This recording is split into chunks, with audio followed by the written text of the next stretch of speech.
Welcome to day one of our very special Passion Week program.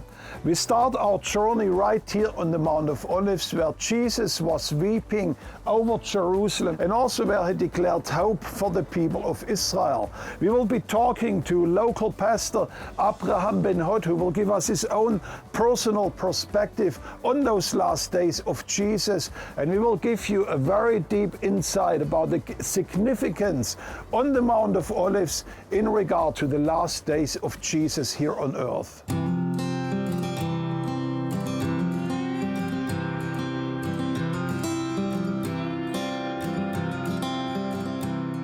Shalom, shalom, and greetings from Jerusalem. My name is Kenny Guerin, licensed Israeli tour guide working with Sorel Tours and in connection with Sorel Academy Film Production. My favorite passage from the entire book of Psalms, Psalm 125, a small section of it goes something like this: Jerusalem and the hills that surround her, as God surrounds his people from now to eternity. Certainly the mountain coming in view for you in the background would qualify as a holy revered mountain for numerous reasons.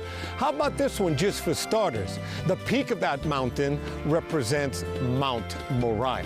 Among other traditions, Mount Moriah is the backdrop scene of the binding of Isaac.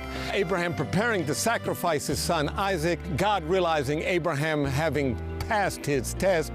This is the backdrop scene of the covenant pact signed between God and Abraham.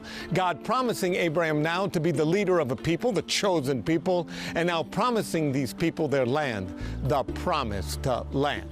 Objectively, where our feet are standing now would probably be considered the holiest hill of them all, the peak of Mount of Olives. Once again, for numerous reasons, objectively the most significant common denominator, I turn you towards the book of Zechariah.